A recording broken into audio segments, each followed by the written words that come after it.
नमस्कार।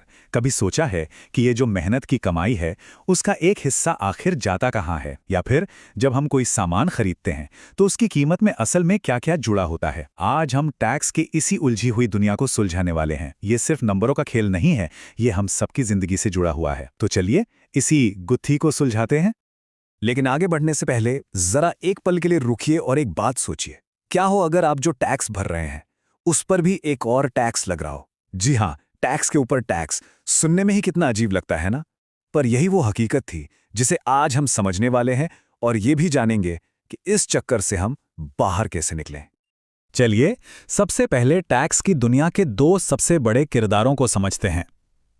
हर टैक्स या तो डायरेक्ट होता है या इनडायरेक्ट।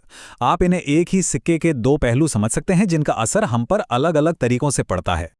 इन दोनों में फर्क देखिए, बड़ा सीधा सा है। डायरेक्ट टैक्स का बोझ आप किसी और पर नहीं डाल सकते, जैसे कि इनकम टैक्स, ये सीधे आपकी जेब से जाता है। दूसरी तरफ है इनडायरेक्ट टैक्स, जिसका बोझ एक से दूसरे पर और दूसरे से तीसरे पर शिफ्ट होता रहता है। सोचिए, एक बिस्कुट का पैकेट, वो फैक्ट्री से निकलता है, दुकानदार के पास आता है और आखिर में हम तक पहुंचता है। उस पर जो टैक्स लगा वो हर स्टेप पर आगे बढ़ता गया, और आखिर में बोझ किसने उठाया? ग्राहक ने। तो फिर सवाल ये उठता है कि कोई टैक्स सिस्टम कितना फेयर हो सकता है। यहीं पर दो तरह के सिस्टम सामने आते हैं, प्रोग्रेसिव और रिग्रेसिव। प्रोग्रेसिव सिस्टम कहता है जिसकी आमदनी ज़्यादा उसका टैक्स भी ज़्यादा, सीधा हिसाब। लेकिन रिग्रेसिव सिस्टम में मामला थोड़ा उल्टा है। यहाँ टैक्स का बोझ कम कमाने वालों पर ज़्यादा महसूस होता है, क्योंकि टैक्स का रेट सबके लिए एक जैसा होता है, जैसे दूध या ब्रेड पर लगने वाला टैक्स। तो चलिए अब वापस आते हैं हमारे उसी टैक्स पर टैक्स वाली पहेली पर। यह कोई मजाक नहीं था, बल्कि हमारे पुराने टैक्स सिस्टम की एक बहुत बड़ी प्रॉब्लम थी, जिसे कहते हैं कैस्केडिंग इफेक्ट। और इस प्रॉब्लम का असर सीधा हमारी जेब पर पड़ता था। हर चीज महंगी हो जाती थी। इसको ना एक सिंपल से उदाहरण से समझते हैं। एक मैन्युफैक्चरर है ए, जो सामान पर 10% टैक्स लगाकर उसे बी को बेचता है। अब बी जब अपना प्रॉफिट जोड़कर उस सामान को आगे बेचता है, तो वो टैक्स उस पूरी कीमत पर लगाता है जिसमें पिछला टैक्स भी जुड़ा हुआ है। मतलब टैक्स के ऊपर ही दोबारा टैक्स लग गया।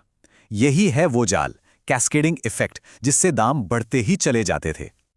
और जानते हैं इस टैक्स पर टैक्स के खेल का अंजाम क्या हुआ? ग्राहक तक पहुंचते पहुंचते उसी सामान की कीमत हो गई, मान लीजिए 2310 रुपए। और ये बढ़ी हुई कीमत सिर्फ मुनाफे की वजह से नहीं थी, बल्कि एक ऐसे टैक्स सिस्टम की वजह से थी जो चीजों को और महंगा बना रहा था।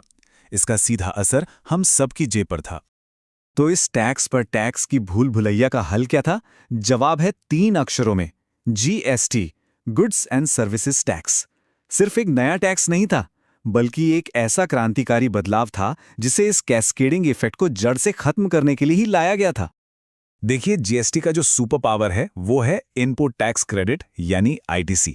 इसका फंडा बहुत सिंपल है। अगर किसी बिजनेस ने अपने इनपुट्स पर, यानी सामान या सर्विस खरीदने पर कोई टैक्स चुकाया है, तो वो उसे वापस क्लेम कर सकता है। इससे ये पक्का हो जाता है कि टैक्स सिर्फ वैल्यू एडिशन पर लगेगा, मतलब जितनी कीमत आपने बढ़ाई है सिर्फ उस पर, पूरी कीमत पर नहीं।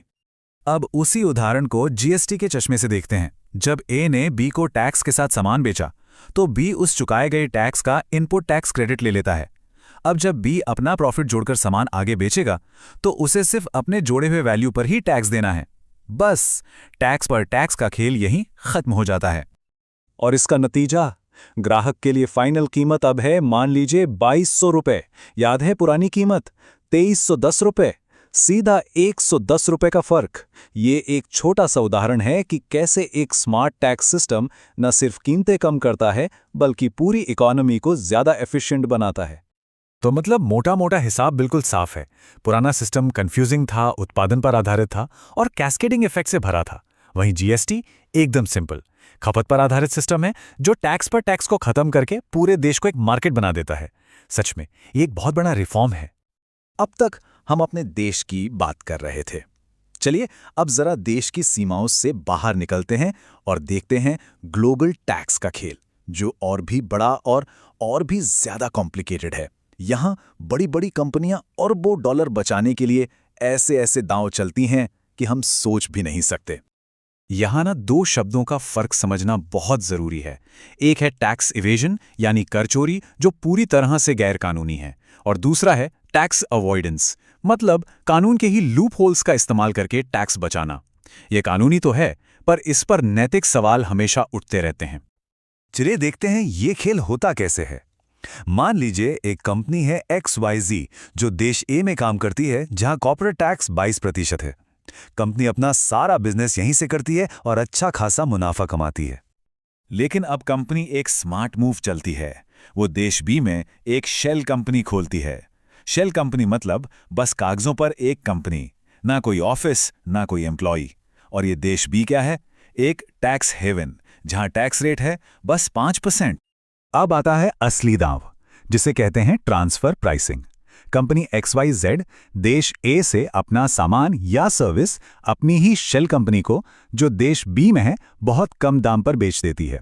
तो होता यह है कि देश ए में कंपनी का प्रॉफिट कागजों पर एकदम कम हो जाता है और सारा का सारा प्रॉफिट शिफ्ट हो जाता है देश बी में, जहां टैक्स ना के बराबर है। और इस तरह कंपनी लीगली करोड़ों का टैक्स बचा लेती है।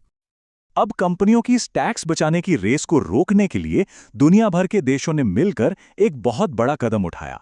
और उस कदम का निचोड़ है सिर्फ एक नंबर, 15%। इसे कहते हैं ग्लोबल मिनिमम कॉर्पोरेट टैक्स। ये एक ऐसा इंटरनेशनल एग्रीमेंट है जो ये पक्का करता है कि दुनिया की बड़ी बड़ी कंपनियां, चाहे वो कहीं भी काम करें, उन्हें कम से कम 15% टैक्स तो देना ही पड़ेगा। इसका सीधा मकसद है टैक्स हेवंस का खेल खत्म करना और उस रेस टू द बॉटम को रोकना, जहां देश एक दूसरे से टैक्स कम करने की होड़ में लगे थे। तो हमने देश के अंदर के टैक्स सिस्टम से लेकर ग्लोबल टैक्स के बड़े खेल तक सब कुछ देखा, और ये सारी बातें हमें एक बुनियादी सवाल पे वापस ले आती हैं। एक ऐसा टैक्स सिस्टम आखिर कैसा हो जो असरदार भी हो और सबके लिए न्याय संगत भी? ये एक ऐसा बैलेंस है जिसे दुनिया भर की सरकारें आज भी ढूंढ रही हैं। इस बैलेंस को ढूंढने में एक बड़ी इंटरेस्टिंग इकोनॉमिक थ्योरी है, लाफर कर्व।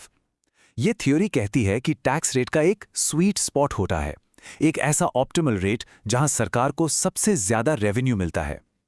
टैक्स बहुत कम हो तो रेवेन्यू कम, और अगर टैक्स बहुत ज्यादा कर दो तो लोग शायद काम करना या निवेश करना ही बंद कर दें और रेवेन्यू फिर से कम हो जाएगा।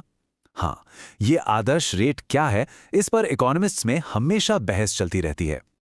तो आखिर में सवाल ये नहीं है कि टैक्स ज्यादा होना चाहिए या कम। असली सवाल ये है, हमें सिर्फ ज्यादा टैक्स चाहिए या एक ऐसा स्मार्ट टैक्स सिस्टम जो इकोनॉमी को भी आगे बढ़ाए और सबके लिए फेयर भी हो। ये एक ऐसी पहेली है जिसे सुलझाने में आज भी पूरी दुनिया लगी हुई है।